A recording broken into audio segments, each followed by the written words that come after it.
근데 여러분들 인생 살면서 모든 사람들이 마음에 들 수 있을까요? 그건 불가능해요. 왜 불가능하냐면은 다 달랐는데 어떻게 나하고 생각이 다르다고 미워할 필요까지 있느냐 이거예요. 그냥 네모나면 네모난 대로, 세모나면 세모난 대로, 동그라면 동그란 대로 인정해주면 돼요. 그리고 제가 40이 들어서 제일 감사한 것 중에 하나가 30대 때는 일일이 다 지적해주고 가르쳐야지 속이 편했는데 40대는 안 그래요. 왜 안 그러느냐면 귀찮아. 그런 거를 일일이 다 신경 쓴다는 것 자체가 귀찮아요. 그런 것까지 신경 쓰고 살 필요가 없는데 뭐하러 그렇게 그 세세한 것까지 관심을 갖고 사느냐 이거예요.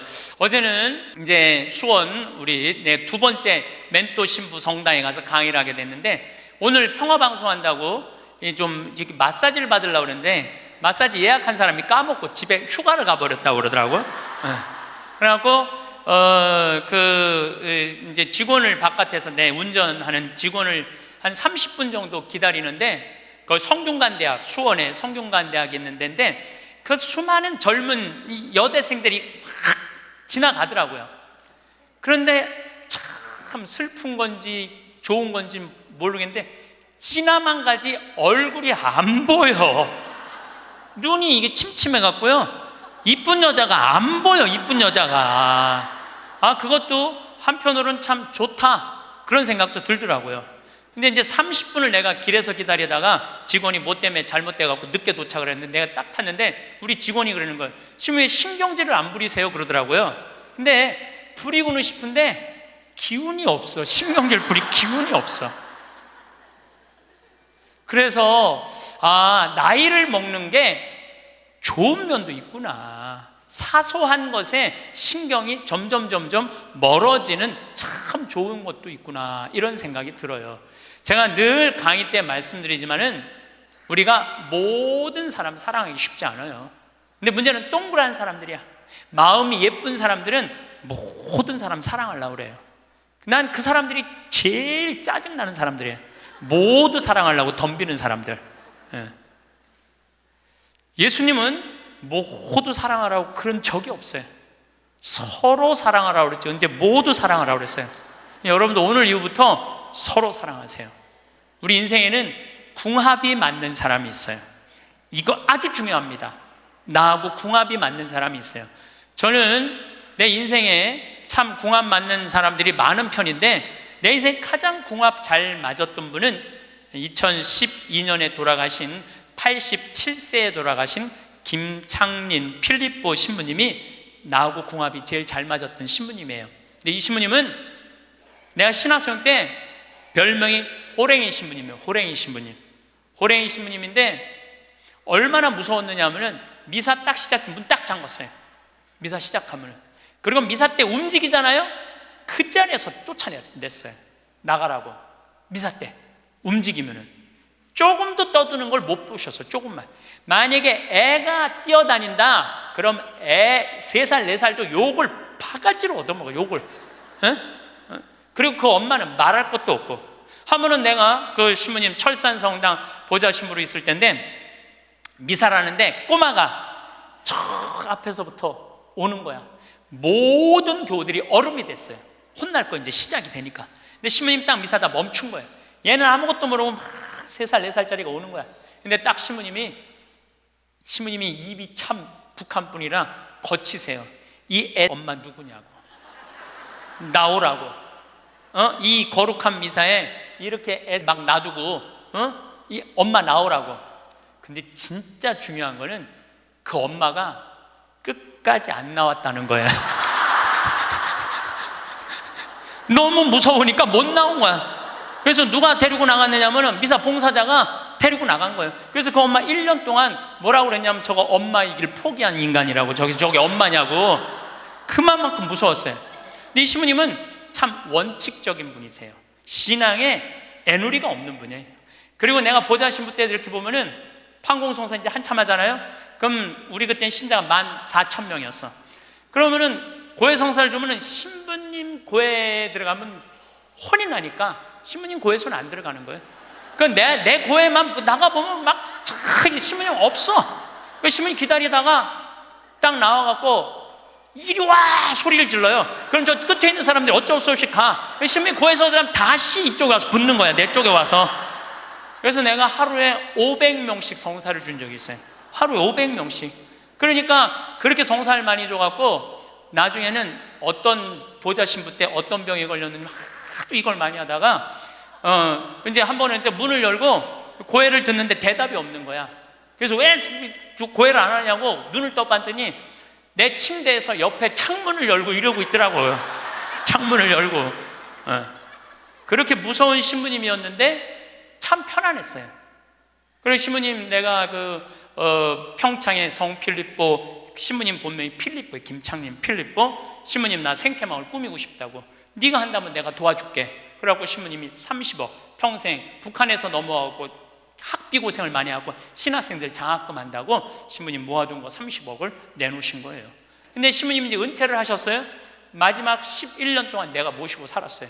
근데 한 번도 서로 큰 소리 얼굴 붉힌 적이 없어요. 그렇게 무서운 신부님인데 한 번도 얼굴을 붉힌 적이 없어요. 신부님하고 뭐 에피소드가 너무 많은데, 신부님이 당신 성구가 서로 사랑하라야 내 성구 액자 너한테 줬는데 어디 있느냐고 2년을 괴롭히더라고요.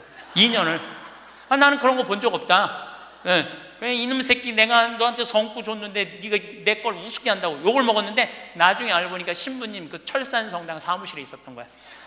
근데 내가 그것 때문에 황당한 게 아니야. 서로 사랑하라는 성구를 내가 찾아서 우리 지금 생태마을에 걸어놨는데 참 기가 막혀요. 서로 사랑하라 그러는데 이렇게 그 뒤에 배경 그림이 뭔지 아세요? 호랑이 2마리가 서로 끌어안고 있는 거야. 한번 생태마을에 오시면 한번 보세요. 하여튼 호랑이. 그런데도 신부님하고 마지막까지 정말로 아버지 아들같이 잘 지냈어요. 근데 이제 신부님이 2월 15일 날 입원하셨는데 뭐 이제 한 3개월 보름 정도 했는데 월요일 날 돌아가실 것 같아요. 우리 주교님들 다 모이고 교구청 신부들 다 모여갖고 돌아가신다고 그러는데, 신부님이 안 돌아가시는 거야. 밤 12시가 돼도. 그러니까 뭐 주교님 뭐 황신부 있을 거지, 우리 각계 뭐 교구청의 신부들 우리 각계 다 가고 나만 있는. 돌아가시는 언제 돌아가시나 보는데 새벽 3시까지도 안 돌아가시네. 나는 다음날 강의 있는데 라고 신부님 하여튼 나 지금 바빠서 간다고 갔는데 이틀 지났는데 느낌이 이상해. 그래서 부관장 신부한테 네가 나머지 다 해라. 나 아무래도 신부님 돌아가실 것 같다. 그래서 이제 수원 빈센트 병원에 왔어요. 딱 왔는데 신부님이 이틀 동안 혼수 상태에 계시더라고요. 그래서 내가 신부님 귀에다가 이렇게 말했어요. 신부님 이제 가셔라. 신부님 힘든데 신부님도 가셔야지. 신부님도 편안하고 나도 힘들어 죽겠다 왔다 갔다 그랬는데 신부님이 눈을 딱 뜨는 거예요. 얼마나 놀랬는지 몰라요. 죽으라고 그러는데 눈 뜨니까 얼마나 내가 놀래. 그랬더니 그 신부님 모시는 자매가 그러더라고요. 부부가 저거 보라고 이틀 동안 그렇게 많은 신부님들이, 그렇게 많은 그 은인들이, 지인들이 와서 신부님 눈 뜨라고 그래도 눈 한 번 안 뜨더니 저 사랑하는 신부가 와서 신부님 이제 가시라고 그러니까 눈 뜨는 거 보라고. 신부님 매일 저를 위한 미사를 하셨거든요. 매일매일. 그래서 내가 이제 신부님한테 그랬죠. 신부님 평생에 내 바람막이 대주시고 나 행복하게 해줘서 너무너무 감사하다고. 나는 사제 생활은 정말로 반은 신부님 때문에 행복하게 살았다고. 여기 이제 내가 그날 다 오라고 그랬거든요. 신부님 지인들 다 눈 한번 마주치라고. 신부님 다 마주치시더라고요. 그러더니 나하고 딱 눈을 마주치시면서 돌아가시더라고요. 그래서 신부님이 내 품에서 돌아가셨어. 그러니까 신부님은 나하고 궁합이 맞은 거죠. 그래서 난 그분하고 평생 참 행복하게 살았어요. 여러분들도 마찬가지예요. 여러분들하고 궁합이 맞는 사람이 있어. 근데 이 동그란 사람 얘기, 이제 뭐 내가 옛날에 화가 나십니까에도 말씀드렸지만, 동그란 사람들은 뭐가 있냐면 예수님 사랑하는 마음이 이쁘니까 남 상처 주는 걸 못해. 왜냐하면 예수님한테 미안하니까. 남 상처 주는 걸 못하는 거야. 동그란 사람이 대림절 맞이하고 예수님 성탄 맞이하고 빠마를 탁 했는데 삐죽한 놈이 와서 한마디 해요. 빠마를 왜 그렇게 했어? 얼굴이 떡판 같잖아. 그러면 동그란 사람은요 가슴에서 피가 떨어져요. 안 그래도 얼굴 둥글럽적해갖고 스트레스 받는데 떡판이라고 그러면 얼마나 상처를 입어요. 그런데도 동그란 사람은 그 삐죽한 사람한테 싫은 소리 못해요. 기껏 템되는 소리가 그러게 이번에 하다가 보니까 이렇게 나왔네. 다음에 내가 잘할게. 뭘 잘못했다고 다음에 잘한대. 그리고 어디 가서 우느냐면 성당 가서 운다니까요. 여기 있는 분들 많아. 그런 분들, 동그란 분들 많아. 맨날 울면서 상처 있고. 그래서 동그란 사람들 보면 여기에 구멍이 뽕뽕뽕뽕 나인 사람 많아요, 보면은. 그래서 동그란 사람들이랑 상담을 해보면은요, 정말로 겉보기는 예쁜데 상처는 다 받은 사람 많아.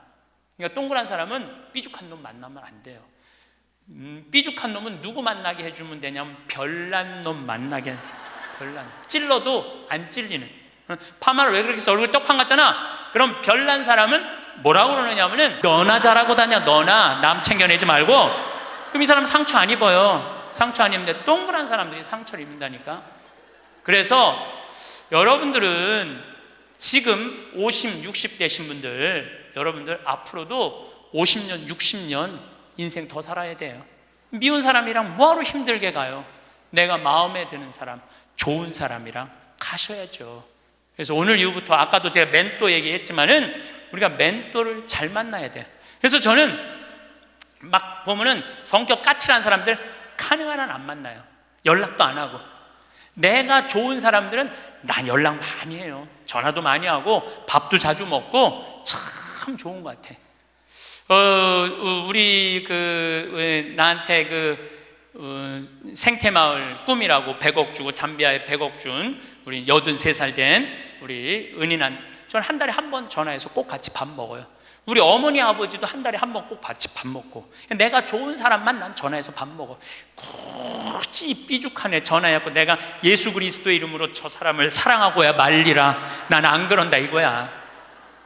그래서 40 부록이 되면서 유혹도 흔들림도 의심도 별로 없어진 것에 대해서 너무너무 감사하다는 거죠. 50이 지천명이야. 50이 지천명. 50이 되면은 뭐 해야 되느냐면 하늘의 뜻을 아는 나이야. 49까지는 세상에 관심이 많았다면 50부터는 어디에 관심이 많아야 돼? 하늘나라에 관심이 많아야 돼. 여러분들은 49까지는 세상에 속해서 살았어. 세상 일 많이 하고 살았어요. 그럼 50부터는 이제 내가 이제 어디 갈 거야? 하늘나라 갈 거 아니야 이제? 이제는 갈 날이 점점 다가오잖아요. 그러면 하느님의 뜻을 알라고 해야 되지 않아요? 하느님의 뜻을. 제가 미사 기도문 중에 너무 좋아하는 기도문이 있어요.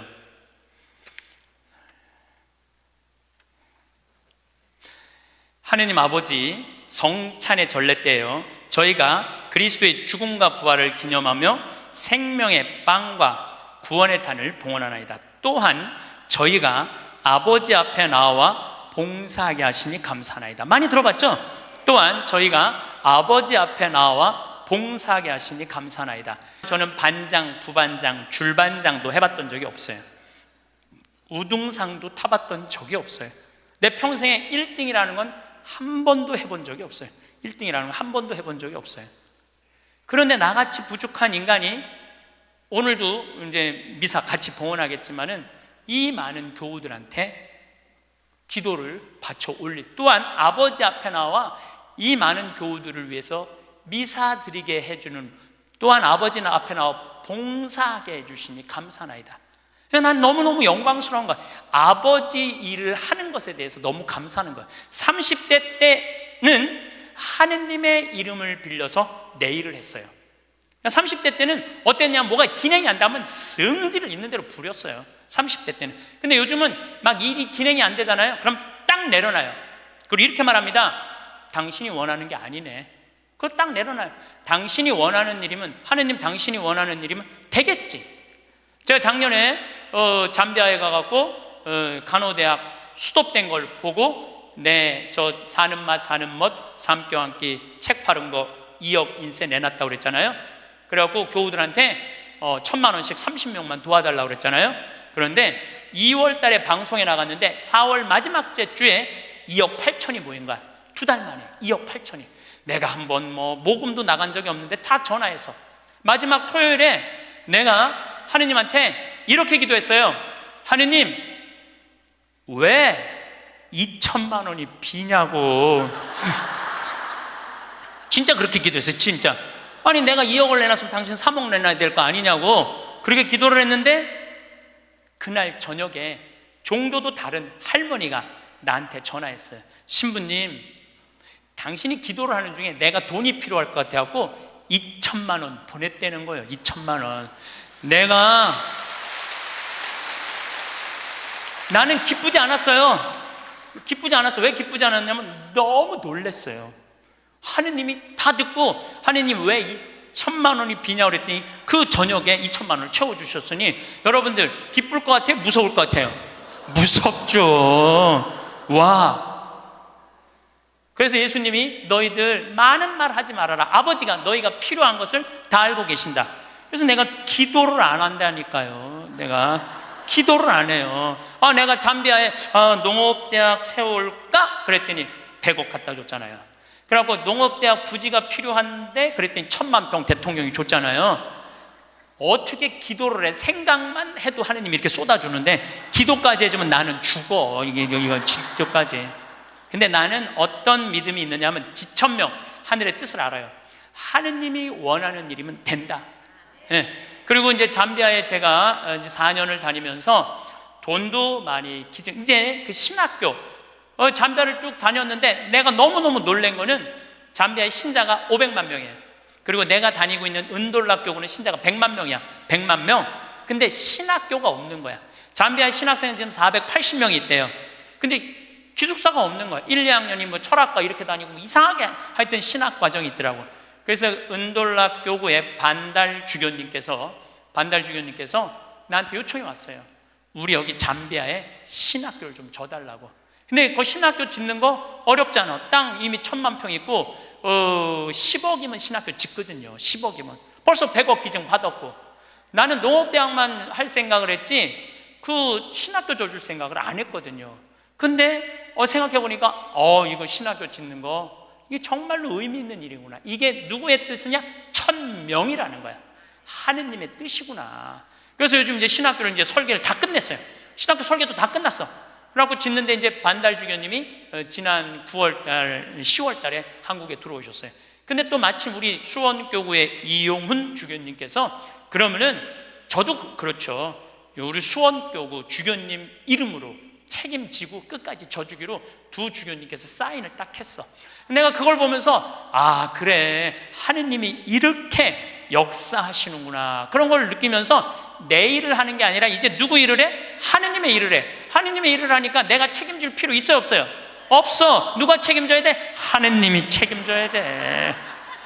그야말로 내 기도는 배째라야. 줄래면 주고 말래면 말아라. 그런데 잠비아에 이번에 미국 교우들이 20명이 따라왔어요. 그런데 참 그 사연이 기가 막히더라고요. 딸이 수의학과 다니다가 교통사고로 죽은 거야. 보나라는 아이인데 24살인가 6살에. 근데 그 딸 생일날 잠비아에서 보나 샘이라고 샘을 판 거예요. 근데 그분들이 그 주교님을 만나더니 우리도 잠비아에 신학교 짓는데 자기네들이 가능한 한 100만 달러 다 모아보겠다는 거예요. 이게 그러니까 내가 그런 일을 저지르는 게 아니라 하느님이 알아서 하는 거야. 나는 뭐만 해? 심부름만 하는 거야. 또한 아버지 앞에 나와 봉사하게 하시니 감사하나이다. 여러분들 여기 50 되신 분들, 50 넘으신 분들 아직도 세상 것에 연연하고 매달린다면 언제 1000명 하늘의 뜻을 알 거예요. 이제 이 세상 돌아가는 삼라 만상 이치 다 할 나이 아니에요? 50이 되면은. 그렇다면은 내가 이 세상에서 하나라도 더 가지고 끝나는 게 아니고 이 세상에서 하느님 보시기 좋은 일을 하고 가는 게 중요하다는 거예요. 욕심을 버리시면은요, 여러분들 마음 안에 기쁨이 있어.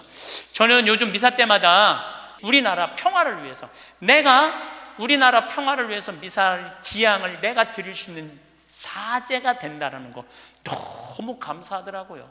그래서 여러분들도 하느님 아버지, 내가 구역장으로 봉사하게 하시니 감사하나이다. 하느님 아버지, 내가 성모회장으로 봉사하게 하시니 감사하나이다. 하느님 아버지, 내가 반장으로 봉사하게 하시니 감사하나이다. 이렇게 기도해야 돼. 근데 50이 돼갖고 기껏 텐대는 소리가, 하느님 이번에 프레스튬 단장 안 하게 해주시니 감사하나이다. 이러면 안 된다는 거예요. 62순이라고 그래. 62순. 이순이라는 건 뭐냐면 60이 되면 귀가 편안해야 되는 나이예요. 60. 화가 나지 말아야 돼. 누가 내 욕을 해도 화가 나지 말아야 돼. 근데 60된 분들 막 누가 내 욕을 해. 그럼 뭐라 그래? 나를 내가 산전수전 다 겪었는데 나를 뭘로 보고 내 욕을 해? 내가 이놈을 뻔때를 보여주리라. 이때부터는 나이를 헛먹는 거예요. 누가 내 욕을 해도 화가 나지 말아야 돼. 내 커피숍 하는 친구가 있어. 이 친구가 해준 얘기예요. 무슨 얘기냐면은 1시에 자기 커피숍에 60 먹은 아줌마 10명이 들어오더래요.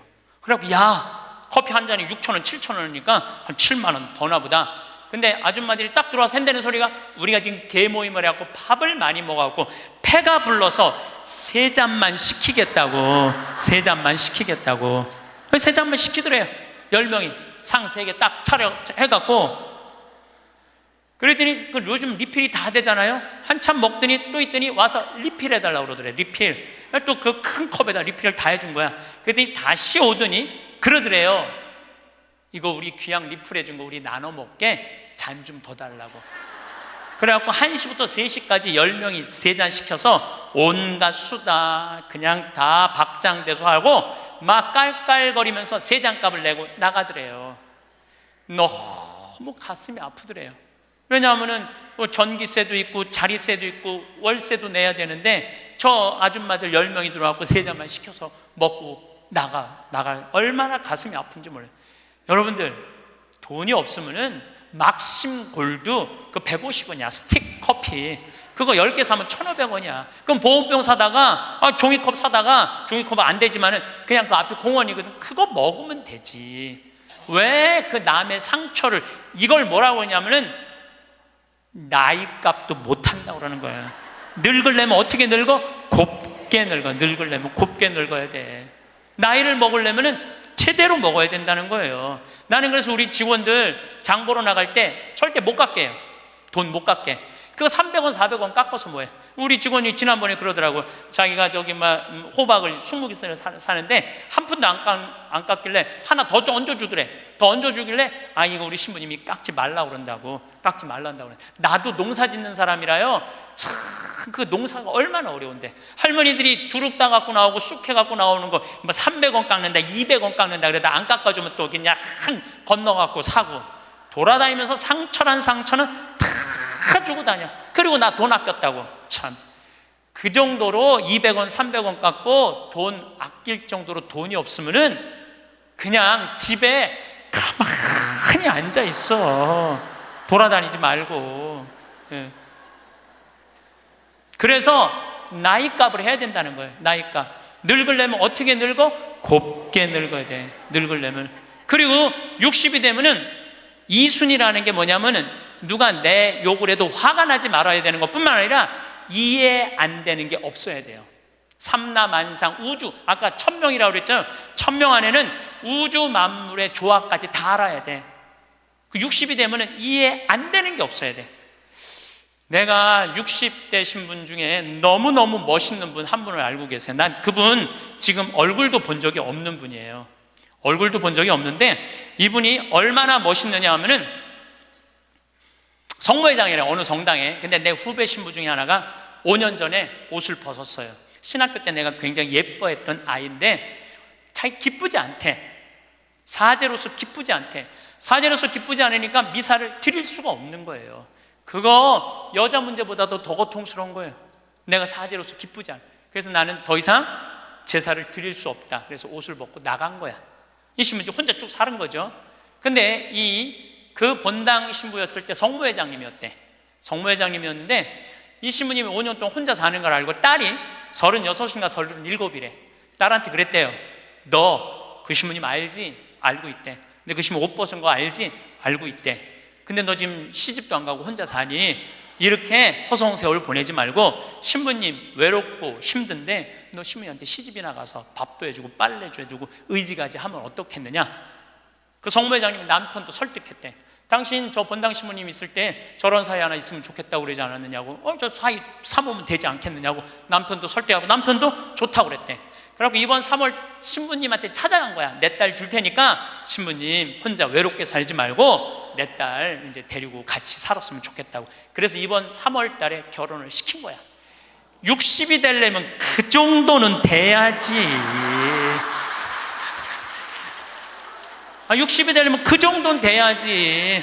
신부님도 옷 벗고 나가면 내가 저 신부님 더럽다고, 저 신부님 저럴 수 있느냐고, 내가 그렇게 안 봤는데 욕이나 하고 돌이나 던지고, 그건 나이를 헛먹는 거예요. 그 신부는 얼마나 힘들었겠어, 인생 살면서. 자기 맞지도 않는 옷 입고, 이러지도 못하고 저러지도 못하고, 부모님 상처 줄까 봐 옷도 못 벗고, 얼마나 힘들겠어. 그 정도 이해는 돼야지. 60이 돼갖고 옷 벗고 나가면 나는 이해가 안 되네. 저 신부님 왜 옷을 벗고 나갔을까? 그래서 60이라는 건요, 정말 아름답기 시작한 나이예요. 저는 60된 여자친구들이 많아요, 진짜로. 근데 60된 분들하고 이렇게 대하면 참 편안해요. 30대 40대 이 여자들은 불편해. 불편해. 근데 60만 되면은 아주 편안해. 그리고 60이라고 얼굴이 못생긴 것도 아니야. 이뻐 다. 60은 내가 보기에는 아름답기 시작한 나이에요. 아름다운 모습으로 나이를 들어가는 것, 누가 뭐라 그래도 받아들이고 포용할 수 있는 따뜻한 나이가 저는 60이 아닌가 싶어요. 70이 종심소욕 불육이라고 그래요. 뭐라 그러면 70이면 마음을 따른, 욕구가 일어나는 마음을 따라도 법에 어긋남이 없는 나이야. 그러니까 내가 한 70 넘은 분이 내가 욕심껏 행동을 해도 그게 법에 어긋나지 말아야 돼. 다시 말해서 좀 쉽게 얘기하면 우리 천주교 교우들 알아듣기 쉽게 말하면 70에 내가 하는 행동이 하느님이 하는 행동하고 똑같아야 돼. 70은. 근데 70된 할머니들 막 잔치집에 갔는데 그냥 부친 게 맛있다고 꼬쟁이에, 그 집에 뭐 부친 게 남든 뭐 모자라든 상관하지 않고 꼬쟁이에 싸갖고 막, 그게 이제 늙으려면 곱게 늙으려는 거예요. 그러면 안 된다는 거예요. 70. 불류구라는 게 뭐냐면 자야, 자. 예. 자가 넘침이 없는 거. 우리 요셉 성인을 의인이라고 그러죠. 왜 의인이라고 그러는지 아세요? 목수들은 자가 생명이에요. 그래서 길이가 정확해야 돼. 그래서 목수들은 재판할 때도 누구를 불러냐? 목수를 불러요. 목수를 불러갖고 이 사람이 정확하게 계산한 거냐? 누가 다 계산해줘? 목수들이 계산해줘서 그 의인이야, 의인. 그러니까 어긋남이 없는 거야, 어긋남이. 70이 되면은. 근데 70이 됐는데도 불구하고 욕심을 부리고, 난 70된 할머니들 싸우는 거 많이 봤어요. 우리 생태마을에 노인대학이 많이 오거든요. 그리고 우리 이제 항아리가 거의 1000개 정도 돼요. 항아리가 1000개 정도 되는데 항아리는 열어보면 안 돼요. 그러니까 이제 노인 할머니 한 분이, 내가 들은 얘기야. 할머니 한 분이 와갖고 그 문을 이렇게 걸어두거든요. 근데 문을 열고 들어가더래. 그 항아리 있는 대로. 그래서 봉사자가 할머니 거기 들어가시면 안 돼요. 들은 척도 안 하고 들어가더래, 거기를. 그러더니 이제 항아리를 하나하나 보더래. 그래서 할머니 그 항아리 열어보면 안 돼. 들은 척도 안 하고 항아리를 고무밴드를 벗기더래. 할머니 그 찍어 먹으면 안 돼. 들은 척도 안 하고 찍어. 그 항아리 하나 200만 원인데 300만 원인데 그거 하나 거기에 구데기 생기면 누가 책임질 건데. 예. 그래서 우리가 나이를 먹어가면 먹어갈수록 상식이 가득 차야 돼요. 나이가 먹을수록 어린아이가 돼가는 경우가 참 많아요. 근데 공자님이 73살까지 살다가 죽었어. 무슨 얘기냐면은 천지가 80이 넘게 사는데 70까지만 얘기를 하고 죽은 거야, 공자님이. 80은 어떻게 살으라고. 그래서 내가 80을 내가 생각을 해봤어요. 80은 뭐 해야 되는 나이냐면은 생생지심의 나이예요. 생생지심이라는 게 뭐냐면은 생명을 사랑하는 나이야. 80은 생명을 사랑하는 나이. 80까지 살면은 여러분들 감사하지 않아요? 감사하죠? 저는 46세 위암 수술을 하고 매년 가을마다 단풍 구경을 가요. 매년 셋째 주 월요일 날 우리 부관장 출신 신부들하고 단풍 구경을 가는데 너무너무 아름답더라고. 그때 내 기도문이 뭐냐면, 하느님, 올해도 단풍을 보게 해주셔서 감사합니다. 이렇게 아름다운 단풍을 보게 해주셔서 감사합니다. 근데 80이 된 분들은 단풍을 몇 번을 보는 거야? 80번을 보는 거 아니에요. 얼마나 감사해. 근데 80 먹은 할머니들 뭐 다리도 아프고 허리도 아프고 뭐 귀찮지. 근데 이렇게 말해요. 늙으면 죽어야 돼. 사는 게 귀찮아. 사는 게 재미가 하나도 없어. 내가 인생 살아보니까 믿을 놈 한 놈도 없어. 머리 검은 짐승한테는 잘해주는 게 아니야. 80 먹은 할머니가 이렇게 부정적인 얘기를 하면은요, 이 할머니는 인생을 실패한 할머니예요. 실패한 거 아니에요? 생명을 사랑하는 나에 오늘도 이렇게 하루를 나한테 선물로 주신 하느님한테 감사하다고. 진달래를 보면 이번에도 한 번 더 이 아름다운 진달래를 보게 해주셔서 감사하다고. 단풍을 보면 이 아름다운 단풍을 한 번 더 보게 해주셔서 감사하다고. 살아있음에 대해서 감사하고,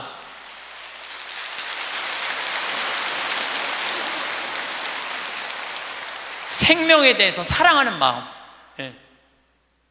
저는 우리 요즘 대리임 때 우리 직원들 마니또를 해요. 작년에 느닷없이 마니또를 하자고 그러더라고요. 그래서 이제 쭉 뽑았어. 우리 직원이 40명인데 나는 이제 60 먹은 형제가 뽑혔어요. 근데 한 달 동안 그 형제만을 위해서 기도한다는 게 좀 그렇더라고요. 왜냐하면 내가 40명의 목자인데, 그래서 내가 매일 한 명씩 이름을 부어서 묵주기도 5단을 해줬어요. 나는 어떤 신념이 있느냐면, 하루에 묵주기도 기도 5단 이상 하면 안 된다는 신념이 있어요. 5단도 힘들어 죽겠는데 막 20단 30단 하는 사람들 보면은 놀라워. 뭐 한다고 20단 30단씩이나 해. 하루에 5단 이상 하면 안 된다는 신념이 있어요. 그런데 날짜는 30일인데 직원은 40명이잖아요. 그러니까 5단은 무조건 선물로 줘야 될 거 아니야. 하루에 10단을 하게 되더라고요. 그런데 하루가 너무 충만한 거야. 막 10단을 하니까 더 충만한 거야. 이거 봐라. 남을 위해서 기도하는 게 참 좋으네. 너무 좋더라고, 기도하는 게. 1월 달에 딱 태어났는데 우리 어머니 아버지 막내 세연이라고 이제 증손녀가 태어났는데 23명이야. 매일 한 명씩 묵주기도 5단을 했어요. 2월 달에는 내가 이제까지 살아오면서 나하고 사이 좋았는데 죽은 사람들 위해서 묵주기도 5단. 여러분들 여기 화랑에 작년 12월 14일 날 내 친구 신부 김순겸 사도 요한 신부가 모잠비크에서 선교사 하다가 죽었어, 교통사고로. 근데 그 신부가 그림 그린 거 여기 지금 전시해요. 난 그렇게 그림 잘 그리는지 몰랐어. 지금 아까 내려왔다 왔는데 너무 그림 잘 그리더라고. 우리 순겸이 신부, 뭐 성모님이 너무 사랑하지만 천당 가게 해달라 그러고, 또 안토니오 신부, 여러 신부들, 또 내가 글라라, 여러 하여튼 죽은 사람들 한 달 동안 기도해 주니까 기분이 내가 너무 좋더라고. 그래서 올해 3월 달부터는 이제까지 어려서부터 지금까지 나한테 잘해줬던 사람을 위해서 묵주기도를 맨날 해요. 그리고 나 한 메시지 보내요. 내가 너 위해서 오늘 묵주기도 했다고. 알아야 될 거 아니야. 내가 그렇게 힘들게 묵주기도 5단 했는데 알아야 될 거 아니야. 근데 다 못했어요. 신부님 미운 사람 없어요? 여러분들, 내 가슴이 얼마나 넓다고 미운 놈까지 다 고이 간직해야 돼? 그렇지 않아요? 여러분들, 미운 사람 꼭 가슴에 간직해야 돼요? 미운 사람 빨리 빼버리세요. 그리고 어떤 사람만 간직하면 돼?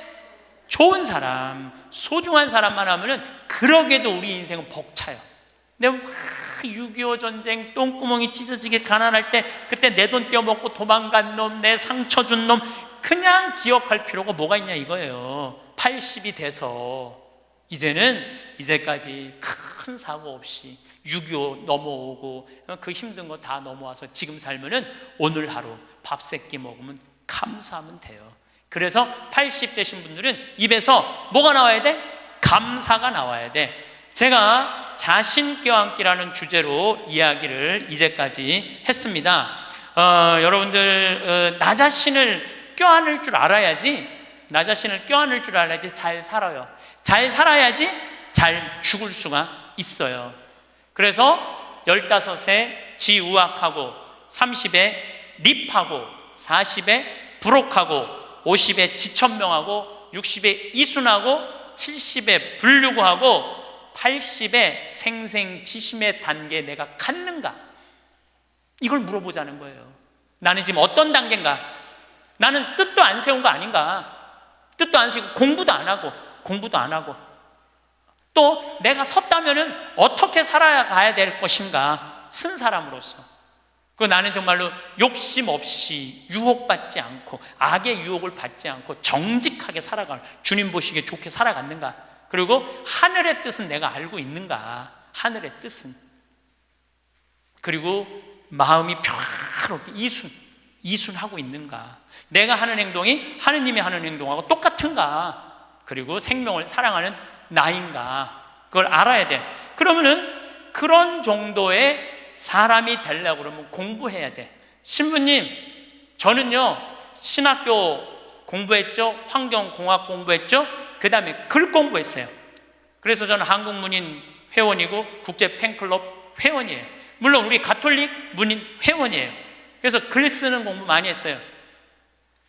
제가 잘났다는 게 아니고 끊임없이 공부하는 걸 게을리하면 안 돼요. 저는 요즘 무슨 공부를 하느냐면 성서 공부를 하고 있어요. 안병철 신부님 사도행전 강의 참 열심히 들어요. 최승종 신부님 강의 참 좋아요. 끊임없이 들어요. 요즘 사도 바울에 대해서 공부 많이 해요. 정말로 재밌더라고요. 사도 바오로 보통 분이 아니야. 사도 바오로가 예수님이 30년에 돌아가셨는데 사도 바오로는 35살에 개종을 해요. 5년 동안 천주교 신자를 얼마나 만에 박해했는지 몰라. 5년 동안 집집마다 다니면서 잡아 감옥에다 가뒀어요. 집집마다. 스테파노 죽일 때 옷 들고 있었고, 그리고 다마스커스로 가다가 이 말에서 떨어지죠. 예수님이 사울아 사울아 왜 나를 박해하느냐. 그리고 35년서부터 45년까지 10년 동안 돌을 닦아요. 돌을. 그리고 바오로 사도는 안티오키아 교회를 바르나바 사도하고 세우면서 46년부터 1차 선교, 2차 선교, 3차 선교, 4차 마지막 로마까지 가는, 그래갖고 64년에 죽어요. 그러니까 거의 60살 정도, 30년 동안 하느님 일을 하다가 죽어. 33년 정확하게 33년. 내가 신학교 때 이런 거 몰랐어요. 요즘 공부하면서 알아. 공부하면서 너무 재밌더라고. 신부님은 팔자가 좋아갖고 대학 다니고 싶으면 대학 다니고, 대학원 다니고 싶으면 대학 다니고, 그 다음에 무슨 교수한테 글 배우고 싶으면 글 배우고. 신부님 팔자가 좋죠. 여러분들, 내가 팔자가 좋은 게 아니에요. 여러분들도 얼마든지 배울 수가 있어. 내가 지금 왜 이 핸드폰을 들고 왔다 갔다 하느냐면은 여기에 대학이 들어있어요. 여기 유튜브를 통해서 모든 교수들 강의를 다 들을 수 있어요. 주옥 같은 강의가 다 들어있어요. 역사를 배우고 싶으면 역사를 치면 나오고, 철학을 배우고 싶으면 철학을 나오고, 성서를 치면 성서가 나오고, 그냥 너무너무 많아. 여기 이 휴대폰에 이거 맨날 메시지하고 전화 받는 걸로 하지 말고, 신부님 이거 어떻게 찾아요? 손자들한테 해달라고 그래. 손자들한테 이렇게 얘기하세요. 그게 손자들 교육이에요.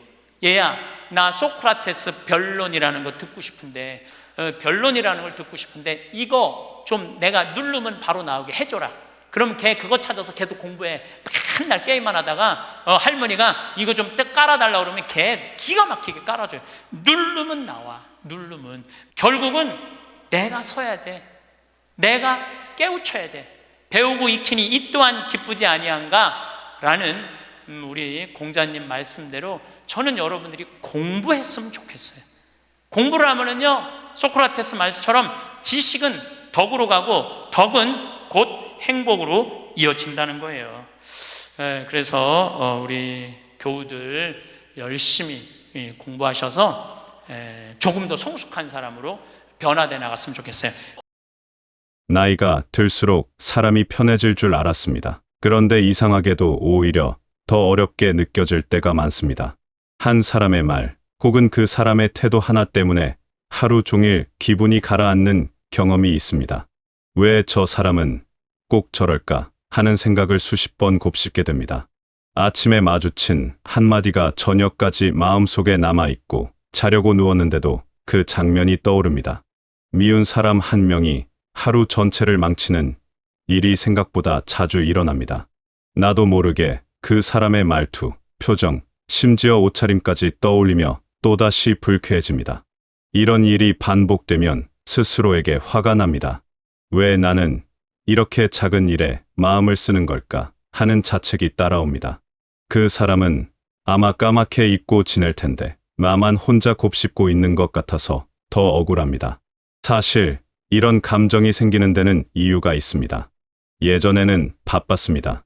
하루하루가 정신없이 지나갔고 누군가의 말이 불편해도 금방 잊혔습니다. 시간이 없었으니까요. 그런데 지금은 다릅니다. 시간이 생기면서 오히려 생각할 여유가 많아졌습니다. 그 여유가 때로는 독이 됩니다. 마음속에 자리 잡은 불편함을 곱씹을 시간이 생긴 것입니다. 관계에 쓸 에너지도 예전 같지 않습니다. 한정된 마음의 공간에 누군가를 받아들이는 일이 점점 더 조심스러워집니다. 그래서 한번 불편한 사람은 더 불편하게 느껴집니다. 내가 예민해진 게 아니라 버틸 여력이 줄어든 것입니다. 이건 약점이 아닙니다. 그저 인간의 자연스러운 변화일 뿐입니다. 마음의 용량이 정해져 있다는 걸 인정하는 것, 그게 첫걸음입니다. 그렇다면 어떻게 해야 할까요? 첫 번째는 다름을 인정하는 일입니다. 모든 사람이 내 마음에 들 수는 없습니다. 이 사실을 머리로는 알면서도 마음으로는 받아들이기 어렵습니다. 우리는 살아오면서 틀리다와 다르다를 자주 혼동했습니다. 상대가 나와 다르게 행동하면 그게 틀렸다고 생각했습니다. 그래서 고치려 했습니다. 설득하고 따지고 때로는 화를 내기도 했습니다. 하지만 바뀐 건 없었습니다. 오히려 나만 더 지쳤습니다. 상대를 바꾸려는 시도는 대부분 실패로 끝납니다. 사람은 자신이 원할 때만 변하기 때문입니다. 어떤 사람은 시끄럽게 말하는 게 자연스럽고 어떤 사람은 조용히 있는 게 편합니다. 어떤 사람은 감정을 바로바로 표현하고 어떤 사람은 속으로 사깁니다. 어떤 사람은 계획적이고 어떤 사람은 즉흥적입니다. 이 모든 게 그냥 다른 것입니다. 틀린 게 아닙니다. 하지만 우리는 나와 다른 방식을 보면 불편해합니다. 내 방식이 맞다고 생각하니까요. 사실 세상에는 수많은 방식이 있습니다. 내 방식도 그중 하나일 뿐입니다. 인정한다는 것은 좋아한다는 뜻이 아닙니다. 그저 싸우지 않겠다는 선택입니다. 이해가 안 되어도 괜찮습니다. 완벽하게 이해할 필요도 없습니다. 다만 그 사람이 그렇게 사는 것을 그냥 그대로 두는 것입니다. 내 기준으로 재단하지 않는 것입니다. 이게 말처럼 쉽지는 않습니다. 여전히 불편하고 여전히 이해 안 되는 순간들이 많습니다. 하지만 싸움을 멈추는 순간 마음이 조금 가벼워지는 걸 느낄 수 있습니다. 상대를 바꾸려는 마음을 내려놓으면 내가 먼저 편해집니다. 상대가 변하기를 기다리는 것보다 내가 받아들이는 것이 훨씬 빠릅니다. 포용은 상대를 위한 미덕처럼 들립니다. 하지만 사실은 나를 위한 선택입니다. 상대를 미워하는 동안 가장 큰 피해를 받는 사람은 나입니다. 분노와 서운함은 상대에게 가지 않습니다. 내 마음 속에 머무릅니다. 그 감정들은 내 시간을 빼앗고 내 에너지를 소모시킵니다. 잠을 설치게 하고 밥맛을 떨어뜨립니다. 미운 사람은 멀쩡히 자기 하루를 살아가는데 나만 그 사람 생각에 하루를 망칩니다. 이건 공평하지 않습니다. 그래서 포용은 관대함의 문제가 아닙니다. 생존의 문제입니다. 내 마음을 지키는 기술입니다.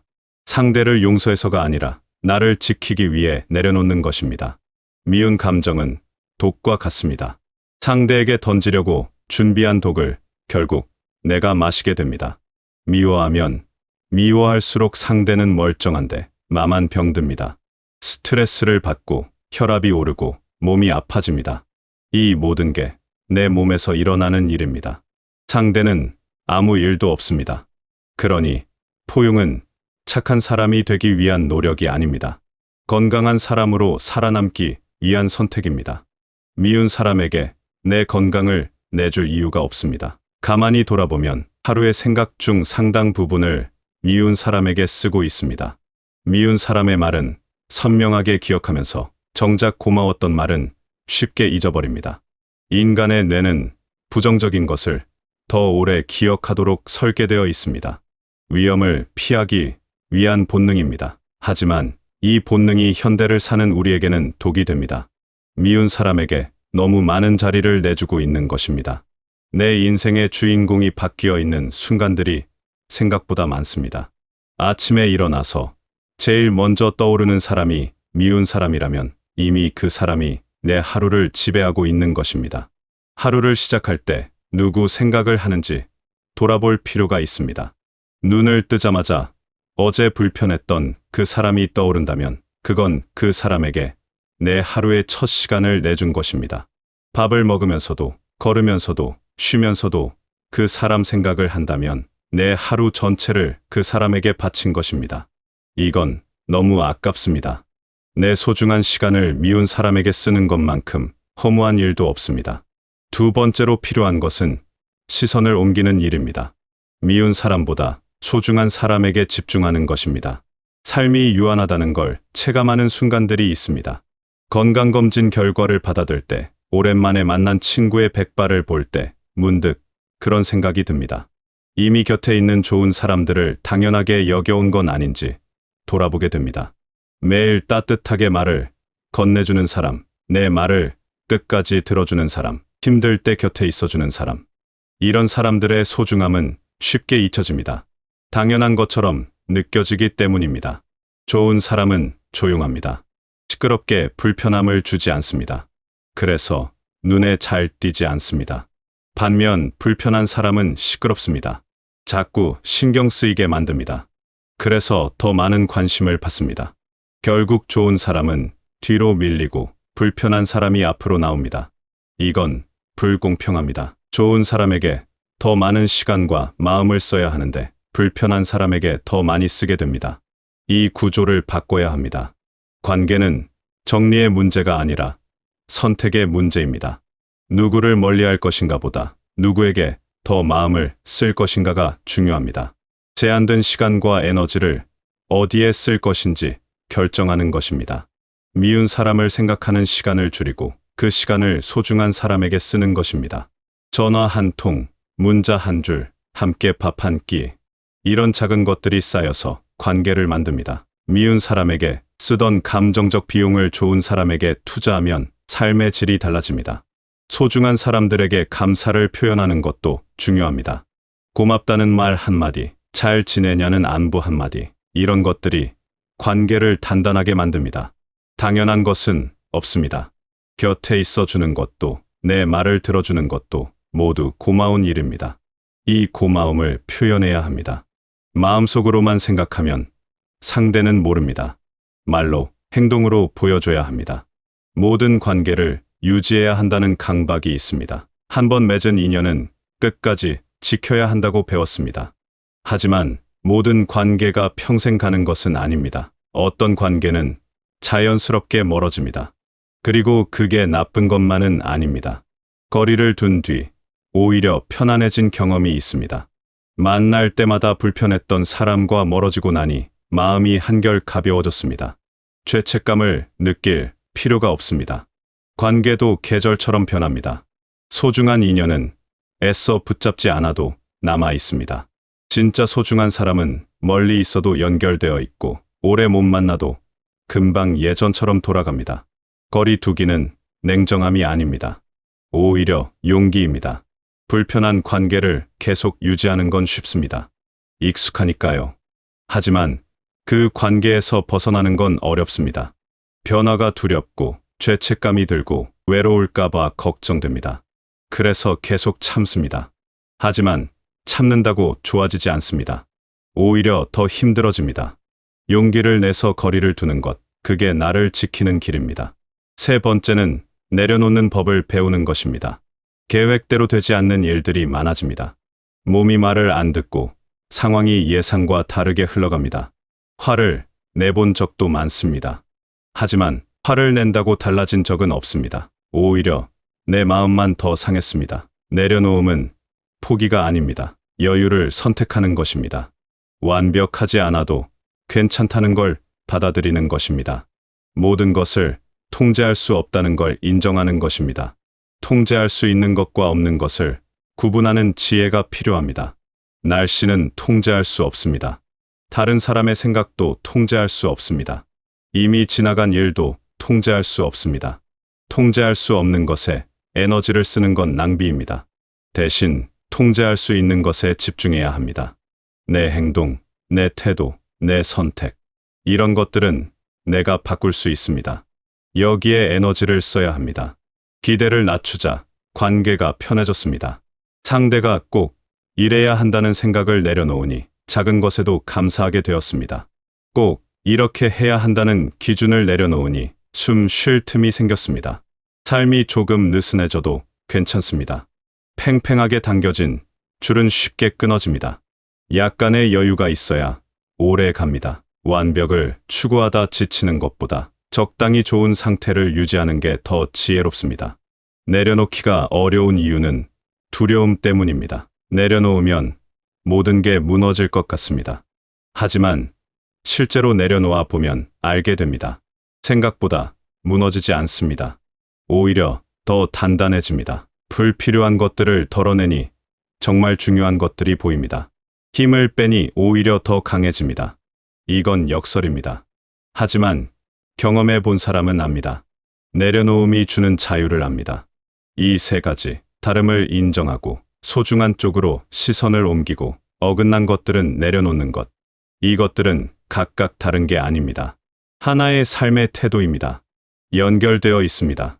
다름을 인정하면 덜 싸우게 되고, 시선을 옮기면 덜 불행하게 되고, 내려놓으면 덜 지치게 됩니다. 결국 이 모든 것은 마음의 평화로 향합니다. 평화는 거창한 게 아닙니다. 하루를 편안하게 마무리하는 것, 밤에 마음 편히 잠드는 것, 아침에 부담 없이 눈 뜨는 것. 이런 소소한 것들이 평화입니다. 평화로운 마음은 갑자기 오지 않습니다. 매일 조금씩 연습해야 합니다. 미운 사람이 떠오를 때 의식적으로 다른 생각을 하는 연습. 불편한 상황에서 한 박자 쉬었다가 반응하는 연습. 화가 날 때 깊게 숨을 쉬는 연습. 이런 작은 연습들이 쌓여서 평화로운 마음을 만듭니다. 처음에는 어색합니다. 익숙하지 않으니까요. 하지만 계속하다 보면 자연스러워집니다. 더 잘 살 필요는 없습니다. 덜 미워하고 덜 붙잡아도 충분히 괜찮은 삶입니다. 이제는 내 마음이 편한 쪽을 선택해도 되는 때입니다. 누군가의 기대에 맞추느라 내 마음을 희생할 필요가 없습니다. 관계도, 감정도, 상황도 내가 감당할 수 있는 만큼만 받아들이면 됩니다. 완벽한 사람은 없고 완벽한 관계도 없습니다. 다만 편안한 마음으로 하루하루를 살아가는 것, 그것만으로도 충분히 잘 살고 있는 것입니다. 미운 사람 때문에 하루를 망치지 않아도 됩니다. 내 소중한 시간과 에너지를 그런 곳에 쓰지 않아도 됩니다. 대신 나를 아껴주는 사람들에게, 내 마음이 편안해지는 순간들에게 그 시간을 쓰면 됩니다. 그렇게 하루하루를 조금씩 가볍게 만들어가면 됩니다. 완벽하지 않아도, 때로 흔들려도, 그래도 괜찮은 하루를 만들어갈 수 있습니다. 삶은 원래 복잡합니다. 모든 관계가 편할 수는 없고, 모든 순간이 행복할 수는 없습니다. 하지만 그 속에서도 내 마음만큼은 지킬 수 있습니다. 미운 사람에게 빼앗기지 않고, 불필요한 감정에 소모되지 않고, 정말 소중한 것들을 위해 에너지를 아껴둘 수 있습니다. 그게 지혜롭게 산다는 것의 의미입니다. 여러분의 마음이 조금이라도 더 편안해지고 오늘 하루가 조금이라도 더 가벼워지시길 바라겠습니다.